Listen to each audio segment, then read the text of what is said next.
저희는 지금 예수님의 식탁에 같이 앉아 있습니다. 여러분 앉아 계십니까?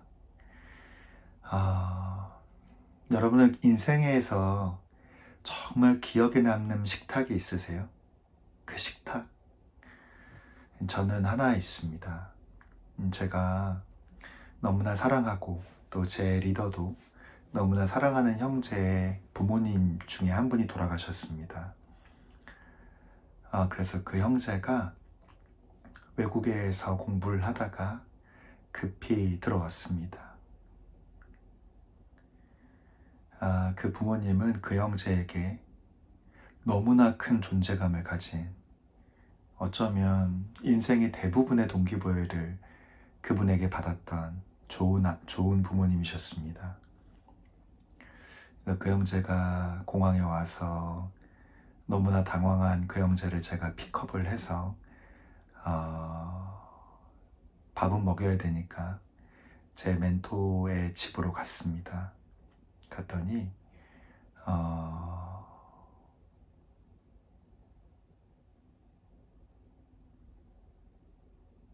제 멘토가 그 음식을 하고 계셨습니다. 그리고 그 음식이 닭죽이었습니다. 그럼 닭죽 맛있게 먹는 법 아세요? 그냥 밥을 넣고 끓이는 것보다 말입니다. 꼭 해보십시오. 누룽지 있지 않습니까? 누룽지를 가지고 닭죽을 끓이면, 근데 그 누룽지도 저겁니다. 찹쌀로 한 누룽지가 있습니다. 해보시면 압니다. 그거를 아주 노릇노릇하게 잘 구워서 그것에다가 닭죽을 끓이는 겁니다. 그것을 가지고. 근데 그 슬픔이 가득한 형제가 닭죽을 먹고 너무 맛있다는 겁니다. 웃었어요. 너무 맛있다고. 그렇게 공항에서 오는 내내 당황하고 공포에 질려있던 형제가 그 따뜻한 음식에 웃으면서 너무 맛있습니다 라고 말씀을 했습니다. 저도 같이 옆에서 먹었는데 태어나서 먹은 닭죽 중에 제일 맛있었습니다. 그리고 이제 리더인 목사님이 말씀하셨습니다. 저는 그 대화를 아직도 잊지 못합니다. 사람을 정말 사랑하지 않으면 저런 인사이트는 있을 수 없다. 아버지의 죽음이 우리 형제에게 정말 큰 공포일 수 있습니다. 그러나 형제는 잘 이겨낼 겁니다. 영생에 대한 확신이 있고 천국에서 만날 기대감이 있기 때문입니다.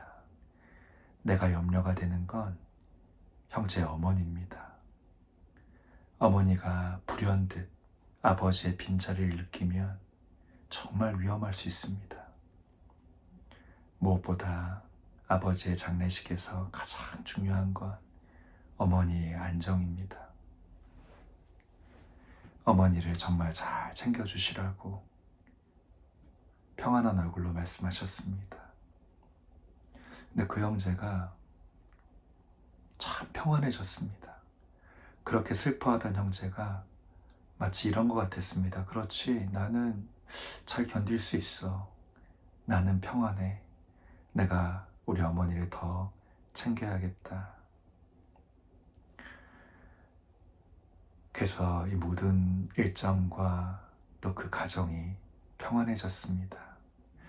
그럼 이런 한 분의 죽음을 대하고 그 죽음으로 인한 엄청난 파급 효과를 예측하고 대비하는데 식탁이란 공간만큼 좋은 곳이 있을까요? 여러분의 식탁은 어떻습니까? 예수님은요, 유다가 자기를 팔려는 그 순간까지도 가장 하고 싶었던 게 있습니다. 식탁입니다. 최후의 만찬에서 아끼고 사랑하는 제자들을 불러서 식탁의 자리에서 내가 왜 이 땅에 왔는지 알려주고 싶었던 겁니다. 여러분들은 예수님이 왜 이 땅에 온 것 같으세요? 예수님은 이 땅에 죄를 해결하시려고 오셨습니다. 사람이 죄를 지어서 사람에게는 죽음이라는 게 들어오게 됐습니다. 그래서 이 땅에 한계가 있고 이 땅에 끝이 있고 이 땅의 끝을 맞이한 다음에 죽음이 오고 죽음 이후에 아무것도 예측할 수 없다라는 그 생각이 사람으로 하여금 육신의 정욕과 안목의 정욕과 이생의 자랑에 집착하게 했습니다. 도대체 뭘 위한 걸까요? 나에게는 그 무엇보다 찬란한 육신이 있습니다. 그런데 육신을 생각하지 않고 육신의 정욕을 생각합니다. 나에게는 이 아름다운 자연과 여러분처럼 아름다운 사람을 보면 혼자 눈물을 흘릴 수 있는, 아름다운 것으로부터 받을 수 있는 감동을 볼 수 있는 그런 눈이 있습니다. 정말 아름다운 눈이죠. 근데 그 눈을 한 번도 누려보지 못하고 육신의 정욕으로 삽니다. 안목의 정욕으로 삽니다. 와, 남들이 보기에 좋은 거 왜? 내가 좋은 거야. 나를 행복하게 하는 거. 이생의 자랑. 어떻게 하면 사람들에게 자랑할 수 있을까? 여러분, 이게 얼마나 무서운 생각인 줄 아세요? 어떻게 하면 사람들에게 자랑할 수 있을까? 무슨 말일까요? 가장 밑바닥에 깔려있는 기전은 뭡니까? 가장 밑바닥에 이 생각이 있는 겁니다. 나는 자랑할 것이 없다. 나는 자랑할 것이 하나도 없다. 이런 사탄의 거짓말에 속아 있습니다. 여러분이 자랑할 게 없으세요? 오늘 경건의 시간에 보면 1달란트는 수십억 혹은 100억에 육박하는 돈인데 그 주인은 이렇게 얘기합니다. 야, 그거 지극히 작은 거야. 쓸데없는 거야. 나한테 하나도 안 중요해. 하나도 안 중요해. 너가 나의 즐거움이다. 너가 그 테스트를 통과했구나. 너가 나의 즐거움이고 이렇게 구원받은 자들이 얼마나 아름답고 사랑스러운지 너도 알게 될 거야. 주님은요, 이걸 너무나 알려주고 싶었습니다. 이 땅의 부유의 신은 얘기합니다. 야, 넌 이게 있어야 돼. 너는 이게 있어야만 행복한 거야. 넌 이게 있어야 돼. 이 생각의 가장 기전은 너는 결핍돼 있어. 너는 결핍돼 있으니까 이것만 가지면 돼. 그럼 넌 정말 행복할 거야. 유다가 왜 유다일까요?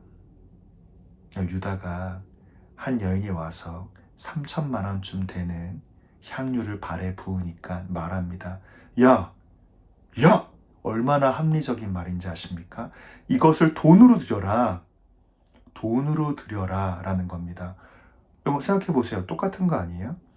예수님의 발에 부어드리나 그걸 돈으로 드리나 똑같지 않나요? 드리는 건 맞잖아요. 유다의 말이 상당히 합리적이잖아요. 유다는 세상의 원리를 압니다. 돈을 가진 자, 돈이 있으면 사람의 마음을 살 수 있다라는 것을. 유다가 바랬던 정치적이고 이 땅의 지도자 중에 지도자인 예수님은 돈이 필요한 사람이었습니다. 그 돈이면 세상에 많은 걸 살 수 있었죠. 예수님은 그렇지 않았습니다. 예수님은요, 이 땅의 마지막 순간에 자기가 가장 소중한 존재들과 가장 귀한 일 하고 싶었는데 그게 뭐였냐면 가장 소중한 제자들과 식사를 같이 하는 것이었습니다.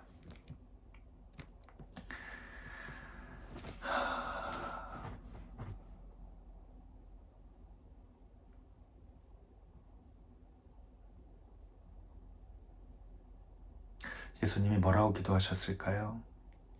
예수님이 식탁에서 무엇이라 기도하셨을까요? 여러분 어떻게 생각하십니까? 마지막 그 순간에 뭐라고 하셨을까요? 사람마다 다 다를 겁니다.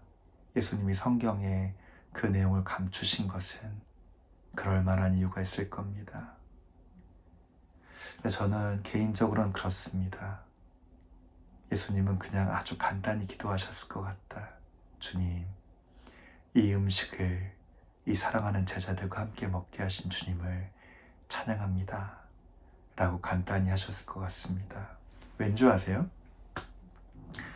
이 제자들 중에 대부분은, 유다를 뺀 대부분의 제자들은 영생을 가진 사람이었습니다. 이 땅의 가장 어려운 문제, 이 땅의 모든 슬픔의 근원, 죽음이 해결된 사람이었습니다. 죽음이 해결됐다는 건 뭐냐면 죄가 해결되었다라는 겁니다. 근데 진짜 큰 아이러니가 뭔지 아십니까? 죽음에 대한 공포를 느꼈던 그 많은 제자들, 그 제자들이 말입니다. 그 많은 제자들 중에 와, 죄사함을 받았습니다. 죄의 근본인 죄의 삭은 사망이요 하나님 은사는 그리스도 예수 주 안에 영생이니라 해서 와, 죄에서 해방돼서 영생을 얻게 됐습니다. 그런데 어떤 일이 벌어진 줄 아십니까? 이야, 이제 난 더 이상 죽음이 무섭지 않아. 난 이 땅을 정말 행복하게 살 수 있어. 와! 이런 일이 벌어진 겁니다. 그럼 제가 한 가지 비유를 드리려고 합니다. 잘 와닿으실지 모르겠습니다. 죄에 대한 성경적인 개념은 두 가지입니다. 죄의 결과와 죄의 지배입니다. 죄의 결과는 죄의 삭은 사망이니까 죽음을 의미합니다. 죄의 지배는 뭐냐면 이 땅에서도 지속적으로 죄에 눌려서 도저히 죄를 끊지 못하고 사는 겁니다. 그런데 어떤 제자가 예수를 믿고 죄의 결과를 난 이제 더 이상 지옥 가지 않는구나, 이걸 해결했습니다. 그런데 이 땅에서 여전히 죄를 짓는 그런 고통스러운 인생을 산다면 진짜 불쌍한 거잖아요. 여러분, 죄를 이기는 쾌감을 아세요? 죄를 이기는 쾌감을 아십니까? 성경에 구약에 정말 많이 나오는 단어가 할라크라는 단어입니다. 할라크, 행하는 자, 걷는 자, 그 길을 걷는 자라는 뜻입니다. 제가 예수 믿고 가장 행복한 것 중에 하나는 죄를 이기는 이 행복한 인생을 살게 됐다는 겁니다. 자, 같은 뜻입니다. 내가 죽음을 극복하고 영생을 얻었습니다. 그러면요, 이 땅을 어떻게 살아야 될까요? 영생을 가진 사람처럼 살아야죠. 저는 한국인입니다. 그래서 방금도 밥 먹었고요. 방금도 젓가락 사용했습니다. 왜? 왜 나는 젓가락을 사용하고 왜 밥을 먹을까요? 나는 한국인이니까요. 영생을 가진 사람은 말입니다. 영생을 가진 사람으로서 사는 겁니다. 영생을 가진 사람이 이 땅을 바라보는 시야는 뭐냐면 난 이미 영생을 살고 있어요. 이 놀라운 시야를 아십니까? 저는 이미 영생을 살고 있다고요. 이 땅의 삶이 끝나면 또 영원한 생애가 따라오겠죠? 하나님께서 말씀하신 나를 믿는 자는 죽어도 살겠고 살아서 믿는 자는 영원히 죽지 아니하리라고 하십니다. 저는 이 땅에서 육신이 잠들겠죠. 성경에서 주 안에서 죽은 자를 잠들었다고 합니다. 그리고 영원한 생애가 있겠죠. 어차피 저는 지금서부터 예수를 영접한 그 순간부터 영원한 생애를 살고 있는 겁니다. 이 땅의 짧은 생애는 제 영생의 인트로덕션의 한 페이지? 인트로덕션 커버 페이지라고 하는 게 낫겠네요. 하드커버 페이지. 진짜는 영원한 세계에서 누리겠죠. 이 땅은 너무나 제약이 많아요. 이 땅은 너무나 제약이 많고 너무나 못할 게 많아요. 이 땅은 하나님께서 나에게 주신 보너스에 불과한 거니까요. 진짜 상급은 저에겐 영생입니다. 예수님은 이 개념을 너무나 알려주고 싶어 하셨습니다. 그래서 떡을 떼시면서 이것은 내 몸이다. 그리고 음료를 나누시면서 이것은 내 피다 라고 합니다. 유대인들의 유월절 무교병을 먹을 때 말입니다. 유대인들은요, 이런 습관이 있습니다. 그 무교병이라는 그 맛없는 떡을요, 남겨둡니다. 왜 남겨두냐면 장차 오실 메시아가 이 죄의 사슬에서 나를 끌어낼, 죽음의 사슬에서 나를 건져낼 그 메시아가 드실 음식으로 무교병을 남겨둡니다. 이 떡은 바로 나다. 내가 진정한 메시아다. 너희가 나를 먹고 마시면, 나를 믿으면 너희는 절대 영생을 소유하게 되는 것이다. 예수님은요, 모든 즐거움의 근원인 이 제자들에게 그들의 정체성을 분명히 말씀해주고 싶어 하셨습니다. 우리가 성경에서 먹는다라는 말은 믿는다라는 말과 같습니다. 내가 메시아인 것을 믿느냐? 참으로 너의 죽음 문제를 해결하고, 참으로 너의 죄 문제를 해결하고, 참으로 너에게 영생을 주러 내려온 메시아, 내 모든 몸과 피를 다 흘려 너를 위해 죽을 메시아라는 것을 믿느냐? 믿는다면 이 떡과 이 음료수를 마셔라. 저는 여러분에게 도전하고 명합니다. 아직 이 확신이 없으십니까? 그럼 여러분은 유다가 될 확률이 아주 높습니다. 그런데 정말 신비한 것은 말입니다.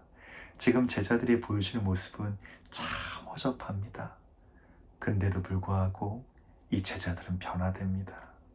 저는 오늘 당장 명하고 싶습니다. 오늘 당장 이 영생의 즐거움을 누리십시오. 이 땅의 그 무엇보다 여러분이 귀합니다. 오늘 경건의 시간에 말씀하십니다. 수십억 1달란트 아무것도 아니다. 지극히 작은 거다. 너는 이제 내 주인의 즐거움 뭔 줄 알아? 진짜 내 심장을 뛰게 하는 그 존재가 뭔 줄 알아? 누굴까요? 여러분입니다.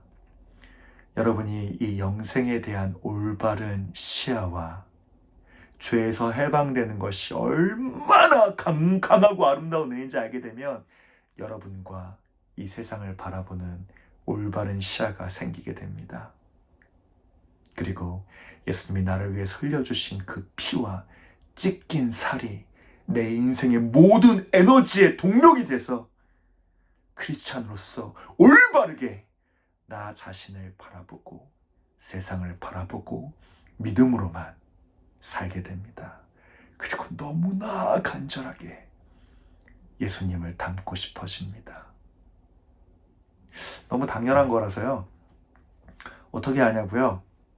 할라크 걸어보십시오. 예수님을 닮고 싶으십니까? 할라크, 예수님처럼 사람들을 제자로 삼으십시오.